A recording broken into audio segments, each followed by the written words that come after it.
함께 봉독한 말씀을 통하여 하나님께서 저 여러분에게 은혜 주시길 원합니다.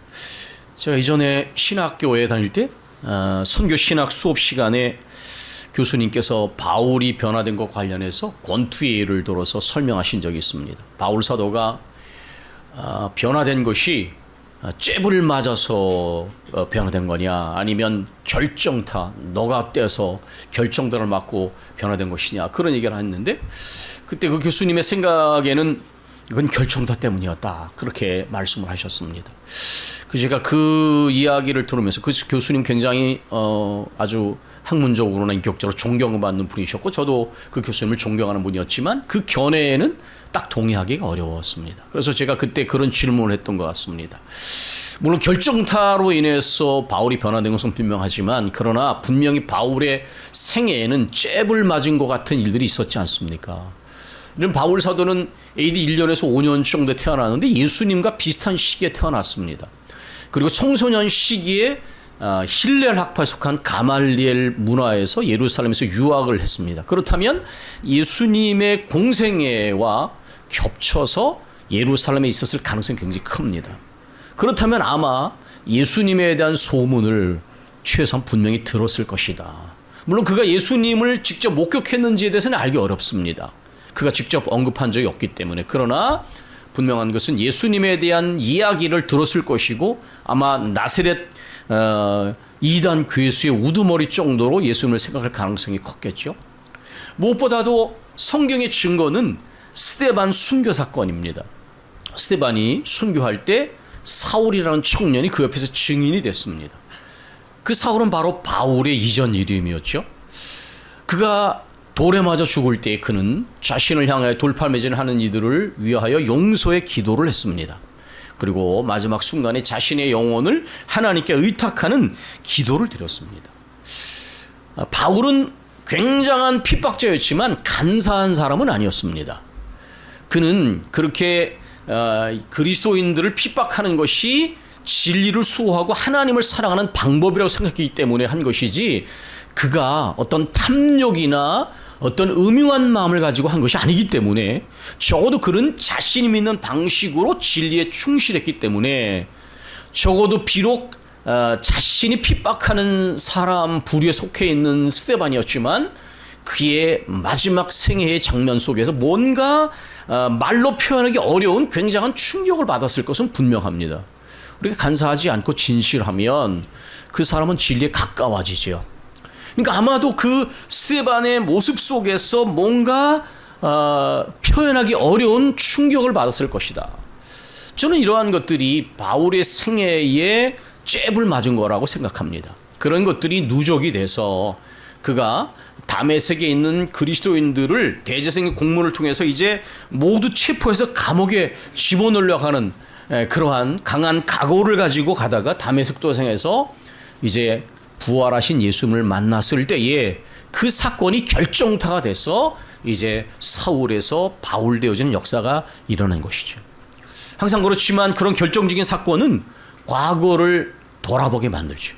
과거에 일어났던 그 사건이 재속되어지게 됩니다. 상처를 포함해서 여러 가지 사건들이 재속되어지게 되고, 또 미래를 향해서 새로운 어떤 시각이 열려지게 되죠.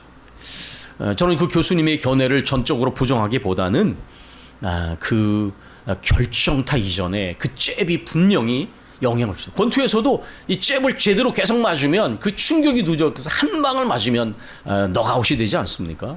그러니까 사람이 그런 생애사에 일어난 모든 사건들이 이런저런 모양으로 영향을 주고 결정적인 사건을 통하여 그런 일들이 회고되어지고 재속되어지고 미래를 향한 전망이 바뀌어지는 그런 시각의 변화가 일어나는 것이죠. 사실 제가 이 이야기를 드린 것은 사람이 변하는 문제에 관한 이야기 때문이었습니다. 사람이 변하는 것이 과연 한 번에 변하는 것이냐, 아니면 점진적으로 변하는 거냐. 불교에서도 뭐 도노 돈수, 도노 점수 그런 얘기가 있지 않습니까? 점진적으로 변하는 걸 도노 점수라고 부르고 순간적으로 변하는 걸 도노 돈수라고 부르는데, 기독교 안에서도 이게 뭐 순간적 성화냐 점지적 성화냐 그런 신학적 논쟁이 있습니다. 그러나 우리는 그런 신학적인 논쟁보다도 하나님의 말씀에 따라서 사람이 과연 어떻게 변화되느냐, 이 문제를 한번 생각해 보려고 합니다. 여러분, 사람이 변하냐, 어떻게 변하냐, 이 질문은 진실한 그리스도인이 되기를 원하는 사람들에게는 가장 큰 고민거리 중에 하나입니다. 만약에 우리가 진실한 믿음의 사람을 살려고 하면 왜 변하지 않는에 대해서 누구나 다 번민을 해본 적이 있고 또 하고 있습니다. 가장 먼저 내 자신 스스로의 모습이 왜 이렇게 변하지 않을까? 수없는 말씀을 듣고 수없이 예배를 드리면서 성령의 음성을 듣고 왜 이렇게 변하지 않을까? 이런 고민을 안 할 수가 없죠. 또 우리 자신뿐만 아니라 우리가 기도하는 사람들이 있습니다. 저도 기도하는 분들이 있습니다. 믿음으로 주 앞에 가까이 나와야 될 이들, 주님을 만나기 원하는 분들, 형제 자매이고 성도들이고 또한 여러 제가 기도한 분들이 있습니다. 근데 아무리 기도해도 변하지 않은 것 같은 겁니다. 과연 저분이 변할까? 저분이 주님을 앞으로 나오게 될까? 마음에 낙심이 될 때가 있죠. 저는 또 목회자로서 성도와 교회를 위해서 매일 기도합니다. 그 기도할 때 또 목회 현장에서 보면 많은 일들을 겪게 됩니다. 그래서 종종 목사님들 간에 그런 말을 하죠. 사람은 변하지 않아. 적어도 변해도 기질은 안 변해. 왜냐하면 변했다고 말하는데 그 완악함과 자아의 강한 기질로 인해서 계속 상처를 주고 문제를 불러일으키거든요. 과연 변하는가? 오히려 신앙생활을 오라고 직분이 오히려 중직이 될수록 더 자아가 강해지는 일들이 얼마나 많은가? 과연 사람은 변하는가? 이 부분을 정말 진지하게 생각해보지 않은 사람 아무도 없을 겁니다. 그것은 자아에 대한 고민일 수도 있고 기도하는 사람들에 대한 고민일 수도 있고 또한 교회를 보면서 느끼는 고민일 수도 있습니다. 그런데 이런 고민들 가운데 가장 중심에는 내 자신이 과연 변할 수 있을까? 이 질문이 가장 기본적이고 중심에 있는 질문입니다. 왜냐하면 다른 사람이 변하지 않아도 내가 만약 변한다면 그것은 가장 확실한 증거가 되기 때문이에요. 여러분이 새롭게 해서의 간증을 보면 그 간증 중에는 물론 내가 기도하는 사람이 변한 것에 대한 간증도 있습니다. 그러나 가장 큰 확신에 찬 간증은 하나님 안에서 내가 변한 사건이에요. 만약에 다른 사람이 절대로 변하지 않아도 내가 주님을 만나서 변화되면 그것은 가장 확실한 증거가 되어집니다. 사람들은 자기 중심적이기 때문에 자기가 경험하지 않으면 믿지 않잖아요. 내가 만약에 그리스도 안에서 내 자신이 변화되어지는 것을, 하나님께서 나를 변화시키신 것을 내가 체험하면 우린 그걸 부정할 수 없죠. 다른 사람이 변하지 않아도, 내가 기도하는 사람이 꿈쩍도 안 해도 내가 변한다면 그것은 확실한 증거가 되고 사람이 변하는 것에 대한 소망의 분명한 출발점이 되기 때문입니다. 사람은 과연 근본적으로 변화될 수 있는가? 이 질문은 아까 말씀드린 것처럼 진실한 믿음 생활을 하기를 원하는 사람들에게는 누구나 피해갈 수 없는 질문이고 고민인 것이 분명합니다. 성경에도 이런 고민을 했던 사람들을 찾아볼 수 있게 됩니다. 먼저 구역성경에서는 야곱이라는 인물을 한번 생각해 볼 수 있습니다. 야곱은 발뒤꿈치를 잡았다라는 이름을 가졌습니다. 그 이름대로 태어날 때부터 영리하고 교활한 사람, 하나님보다 앞서가는 사람의 대표였습니다. 그는 하나님의 방법과 때를 기다리지 않고 인간의 방법으로 자신의 삶을 일구어 나가려 했던 그런 사람이었습니다. 그 결과가 무엇이었습니까? 빠른 길처럼 보여졌지만 한참을 돌아간 길이었습니다. 안전한 길처럼 보였지만 많은 사건과 사고를 겪었습니다. 그가 130살이 넘어서 이제 죽었던 그 아들 요셉을 다시 만나고 바로왕에 폈을 때 그는 자신의 삶의 인생을 이렇게 총평했습니다. 내가 130여를 살았는데 내 선조들별에 비하면 오래지 않지만 내가 험난한 세월을 보냈나이다. 하나님보다 앞서가는 것은 저는 확신합니다. 소금을 먹은 것과 같다. 내가 아무리 빠르고 안전한 길을 선택했던 그 길을 주님 바깥의 길은 절대로 빠르지도 안전하도 않은 길입니다. 야곱은 자신의 삶을 총평하기를 내가 험난한 세월을 보냈나이다 이렇게 말했습니다. 그런데 저는 이 고백을 보면서 자신의 삶에 대한 어떤 후회와 회한도 느껴지지만, 그러나 그럼에도 불구하고 야곱의 생애를 이렇게 보면 그는 점점 성화되어지는 사람이었습니다. 베델에서 처음 주님을 만났고 야복강가에서 환도뼈가 부러지기까지 주님께 호세에서 말한 것처럼 회개하며 주 앞에 기도했고, 또 불행한 사건을 겪을 때에 다시 온 가족과 함께 베델로 올라가서 의복을 바꾸고 우상을 다 버리고 전적으로 환난 날에 자신에게 나타났던 하나님께 부르짖는 그 과정들, 그런 모든 과정을 통하여 그는 점점 거룩해져 갑니다. 야곱이라는 이름에서 이스라엘은 이름에 합당한 그런 삶으로 변화되었습니다. 그는 결코 도덕적인 수양이나 굳은 의지의 결단 때문이 아니었습니다. 바로 그를 변화시켜 나가시는 하나님 성령의 역사였습니다. 사람이 근본적으로 변할 수 있는가? 이 고민을 가장 진지하게 했던 사람은 오늘 본문의 화자인 바울 사도입니다. 우리는 로마서 7장에 바울 사도의 절규를 알고 있죠. 내가 원하는 선을 행하지 아니하고 원하지 않는 악을 행하는구나.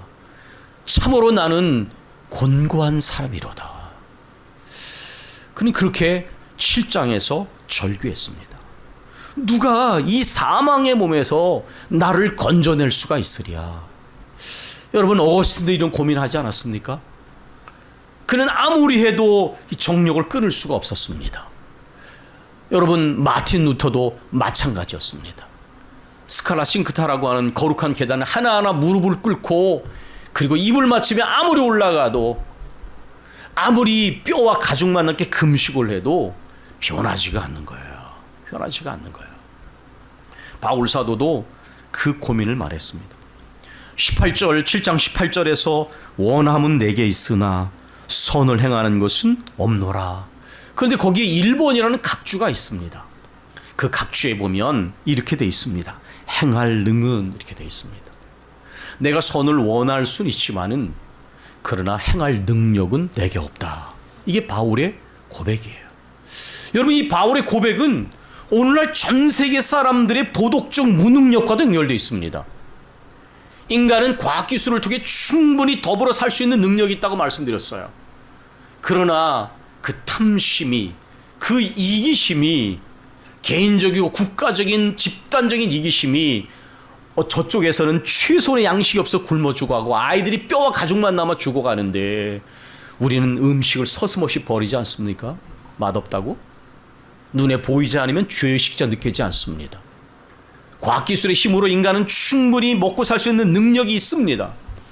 길이 없어서가 아니라 그 이기심과 탐욕과 나무에 굴림하고자 하는 폭력성, 이러한 죄성 때문에 안 되는 거예요. 이 무능력 때문에 안 되는 것입니다. 어쩌면은 깊은 무지도 거기에 연결되어 있는 것이죠. 우리가 선을 행하기를 원할 수 있지만 행할 능력이 우리 안에 있지 않다. 아마 가장 출발점은 이것을 인정하는 것일 것입니다. 진실한 그리스도인이 되기를 원하면 누구나 여기에 부딪힙니다. 내가 진심으로 참으로 진지하게 주님이 기뻐하시는 뜻을 행하는 그러한 삶을 살기를 원한다면 우리는 반드시 이 부분에 부딪힐 것입니다. 그렇게 할 능력이 우리 자신에 있지 않습니다. 우리가 예배를 드리고 거룩하게 예배를 드리지만 여러분, 우리가 교회 문방만 나서면 그때부터 우리의 마음이 일치하지 않습니다. 일관되지 않습니다. 우리는 사람이 모여있는 곳 속에서, 그리고 내 혼자 있는 곳 속에서 하나님과 나와의 마음을 기억하면서 그대로 머물러 있는지를 한번 살펴보면 우리는 옛날 선비보온들 못한 신앙생활을 할지 모릅니다. 신독, 내가 홀로 있지만 많은 사람이 보는 것처럼 흐트러짐 없는 자세를 가졌던 선비들의 수양방, 바로 신독입니다. 과연 우리는 신독보다 나은 그리스도인의 모습을 가지고 있습니까? 우리는 하나님 앞에서 우리 자신이 정말 주님의 뜻을 행하기에 철저하게 무능력하다는 사실을 인정하지 않을 수가 없습니다. 그러면 이러한 무능력에 대한 해답이 무엇입니까? 무능력에 대한 반대말은 능력이고 힘일 것입니다. 그런데 놀랍게도 사도행전 1장 8절은 여기에 대한 답변을 주고 있습니다. 오직 성령이 너희에게 임하시면 너희가 권능을 받고 예루살렘과 온 유대와 사마리아 땅끝까지 이르러 내 증인이 되리라. 여기에 권능이라는 단어는 헬라어의 듀나미스입니다. 영어에서는 이 단어를 파워로 번역했습니다. 힘, 능력입니다. 성령께서 능력이 되신다는 것입니다. 우리가 할 수 없는 그것을 성령께서 하게 하신다는 것입니다. 우리가 성령이 우리 안에 내주하셔서 그분이 우리를 다스리시면 성령이 능력과 지혜로 하게 하신다는 겁니다. 스가랴 4장 6절에 보면 성전 재건 관련해서 하나님께서 스룹바벨에게 그 총독이었던 스룹바벨이 하신 말씀이 나옵니다. 만군의 여호와께서 말씀하시되 이는 힘으로도 아니 되고 능력으로도 되지 아니하고 오직 나의 영으로 되느니라. 이것은 성전 재건에 관련된 말씀이지만은 우리의 모든 삶과 신앙의 모든 부분에 적용되어질 수 있는 말씀입니다. 우리 힘으로 할 수 없는 그것을 성령은 하게 하십니다. 여러분, 이 사도행전 1장 8절이 누구에게 주어졌습니까? 12 제자에게 먼저 주어졌습니다. 그 제자들이 누구입니까? 누구보다도 예수님의 상생한 능력의 말씀을 육성으로 들었던 사람들입니다. 왜 이것이 중요합니까? 여러분, 사람들이 확신이 안 생길 때 이런 얘기를 합니다. 주님, 직접 나타나 보여주세요. 그럼 제가 믿을게요. 기적을 보여주세요. 그럼 제가 믿을게요. 그러면 제자들처럼 예수님을 직접 만나고 예수님의 상상한 육성의 말씀을 생생하게 듣고 예수님 베푸신 기적을 제자들처럼 경험한 사람들이 세상에 있습니까? 죽은 자도 살리시고 병든 자들을 고치시고 귀신을 쫓아내시는 예수님의 모습을 직접 대면적으로 본 사람이 누가 있습니까? 근데 그들은 어떻게 됐습니까? 그들은 주님의 뜻을 행하기에 철저하게 무력했습니다. 주님이 능력의 말씀을 듣고 주님 베푸시는 많은 기적을 경험했어도 변하지 않았어요. 그들은 늘 누가 높냐라고 도토리키적 다퉜습니다. 우리가 이제까지 예배를 몇 번 드렸습니까? 우리가 얼마나 많은 설교를 들었습니까? 그러면 변했어야 되지 않나요? 근데 우리는 20년 전, 30년 전이나 지금이나 똑같습니다. 어떤 영적인 부분은 오히려 퇴보하고 있습니다. 너무 많은 겉옷을 걸치고 있어서 그 겉옷 때문에 앞으로 나가지 못하고 주저앉을 지경입니다. 진실한 신앙생활, 주님이 기뻐하시는 일에 온통 우리의 삶이 집중되는 신앙생활을 기준으로 삼고 그렇게 많은 예배를 드리고 그렇게 많은 말씀을 듣고 그렇게 많은 기도를 드리고 그렇게 많은 심지어 결단을 하고 우린 변했습니까? 이 제자들의 모습은 바로 나와 여러분의 모습입니다. 그러면서도 우리는 대단히 위선적입니다. 대단히 위선적이에요.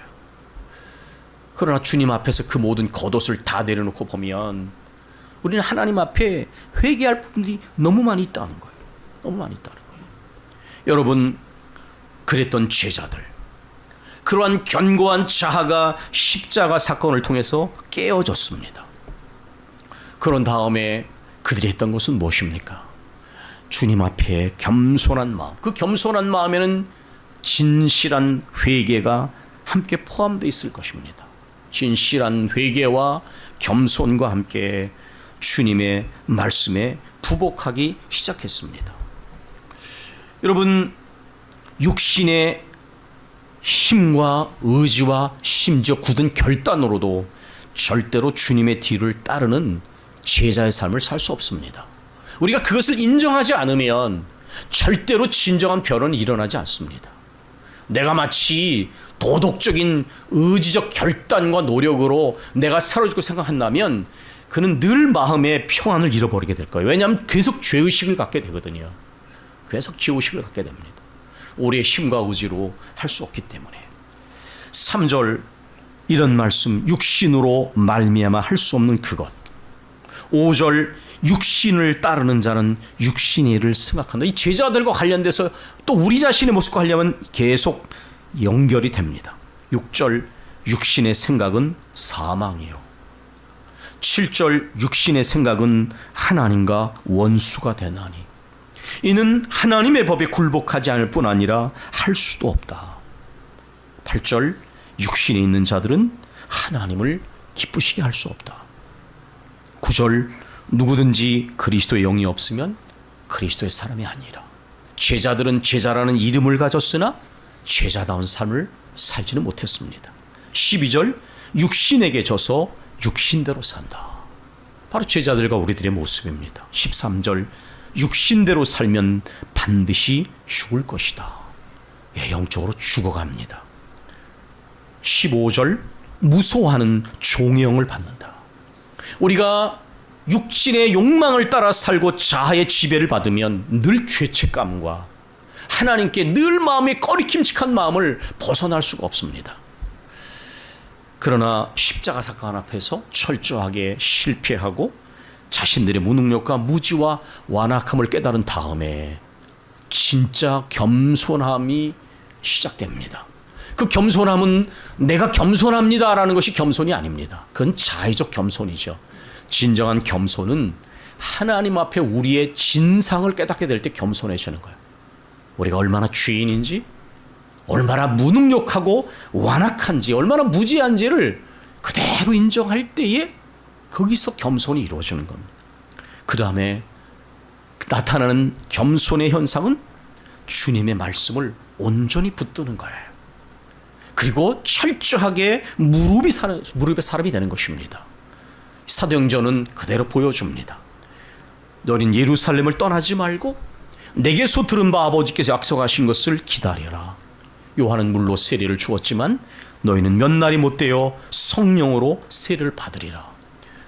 120명이 한 사람도 예외가 없이 마가에다락에 모여서 주님의 그 말씀에 온전히 순종한, 이의를 달지 않고 온전히 그 말씀에 순종해서 120명이 전심으로 기도했습니다. 그 다음에 성령의 충만함이 임했습니다. 로마서 8장에는 성령의 사람들이 경험하는 일들을 기록하고 있습니다. 제가 한번 몇 구절을 읽어보겠습니다. 1절, 2절. 그러므로 이제 그리스도 예수 안에 있는 자에게는 결코 정죄함이 없나니 이는 그리스도 예수 안에 있는 생명의 성령의 법이 죄와 사망의 법에서 너를 해하였습니다. 신앙생활인들 끊임없이 일어나는 죄의식과 나는 종이 아닌 것처럼 보이지만 끊임없이 육신의 욕망에 지는 영적인 노예 생활에서 벗어난 것입니다. 5절 성령을 따르는 자는 영의 일을 생각한다. 생각의 흐름이 영적인 것을 생각합니다. 6절 성령의 생각은 생명과 평안이니라. 주님 주시는 깊은 생명과 평안의 능력을 경험합니다. 7절 성령의 생각은 하나님의 법에 굴복하게 한다. 자기의 감정과 혈기와 육신의 욕망에 지는 것이 아니라 하나님의 법에 굴복합니다. 8절 성령의 사람은 하나님을 기쁘시게 한다. 이것은 영적인 기준입니다. 무슨 펄펄 뛰는 신비적 은사가 아니라 성령의 사람은 하나님을 기쁘시게 하는 일에 전적인 관심을 갖습니다. 9절 성령의 사람은 그리스도의 사람이다. 예, 그리스도의 사람입니다. 10절 성령의 사람은 살아있는 사람이다. 11절 성령의 사람은 성령의 능력으로서 몸의 행실을 죽임으로 살아있는 사람이다. 육신의 욕망이 원하는 대로 살아가다 영적으로 죽는 사람이 아니라 육신의 그릇된 욕망을 절제하고 죽일 수 있는 영적으로 살아있는 사람이다. 14절 15절 성령의 인도를 받는 사람은 자신이 하나님의 자녀가 되었다는 것을 분명히 알고 하나님이 공포와 두려움의 대상이 아니라 아빠, 아버지라고 부를 수 있는 친근한 나의 아버지로 느껴집니다. 16절 17절 성령의 사람은 우리가 하나님의 자녀인 것을 알며 우리가 그리스도와 함께 하늘의 신령한 상속을 받고 영광을 누리지만 그러나 그 이전에 고난도 받아야 한다는 것을, 내가 져야 할 십자가를 져야 한다는 것을, 그러나 그 모든 과정에 성령께서 우리 약함을 도우시고 탄식하며 기도하시고 우리와 함께 능력과 지혜로 역사하신다는 것을 명확하게 아는 사람입니다.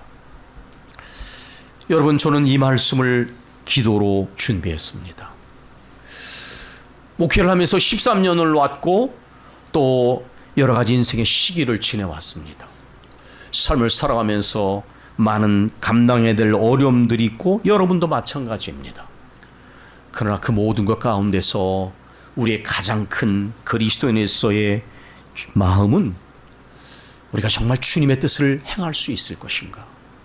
주님이 기뻐하시는 일을 온전히 행하는 사람을 설 수 있을 것인가? 과연 우리의 가정과 교회를 하나님 기뻐하시는 모습으로 세워서 복음 전도의 사명을 감당할 수 있을 것인가? 남 앞에 설 때에 보여지는 수준을 넘어서는 직분자가 아니라 정말 하나님이 기뻐하시는 온전한 직분자가 될 수 있을 것인가? 이것은 우리 안에 끊임없이 우리가 부인해도 우리를 괴롭히는, 우리를 끊임없이 생각해 만드는 질문입니다. 아까 말씀드린 것처럼 우리의 힘과 능력은 불가능합니다. 만약에 그것이 가능했다면 신앙생활을 한 그때로부터 수십 년이 흐르고 벌써 오랜 동안 그렇게 많은 말씀을 듣고 예배를 드렸으면 가능해야 되지 않습니까? 이제는 우리는 하나님께 인정해야 합니다. 내 힘과 내 결단과 내 의지로, 내 경건의 능력으로 그렇게 할 수 없다는 것을 인정해야 합니다. 이제는 정말 가장 겸손한 모습으로 하나님의 말씀을 붙잡고 엎드려야 합니다. 성령이 우리 안에 내주하실 때만, 그분이 온전히 우리를 다스리실 때만 이런 일들이 현실적으로 체험될 수 있다는 것을 우리는 인정해야 합니다. 여러분, 위선이라는 단어는, 외식이라는 단어는 바리새인에게 사용된 단어입니다. 근데 이 단어가 무슨 뜻인지 아십니까? 이 단어는 마스크를 쓰고 연기를 하다라는 뜻입니다. 제가 생각할 때 한국 교회는 바리새주의에 사로잡혀 있어요. 목회자들이 바리새주의에 사로잡혀 있고, 장로님들이 바리새주의에 사로잡혀 있고, 중직자들이 바리새주의에 사로잡혀 있어요. 다른 사람 보는 데서 말씀을 잘 전하면 그걸로 끝인 줄 알고, 대표 기도를 은혜스럽게 하면 끝인 줄 알고, 우리 이 장로님을 지적하는 게 아닙니다. 내가 다른 사람 앞에서 역할을 잘하면 내가 신앙생활을 잘한 것처럼 이 바리새주의에 버쳐 있어. 지금 이 덫에 사로잡혀 있어. 바울 사도가 말한 것처럼 내가 남에게 전하내 버림이 될까 두려워 자기를 쳐서 복종시키며 골방의 영성을 익히는 목회자들이 줄어들고 있습니다. 거룩하게 기도하는 것은 끝이 아니라 내가 기도한 대로 정말 본을 보이고 있느냐, 장로님들이, 그런 묻는 장로님들이 늘어나야 됩니다. 우리가 사람이 보고 내가 보기에 좋은 신앙생활을 언제까지 할 것인가? 이 바리새주의에 한국교회가 이 덫에 걸려 있습니다. 진실한 회개가 이루어지지 않으면, 그리고 성령의 사람, 말씀의 사람이 되지 않으면 죽을 때까지 이 신앙생활을 벗어날 수 없을 거야. 주님 앞에 섰을 때 뭐라고 말하겠습니까? 뭐라고 말하겠습니까?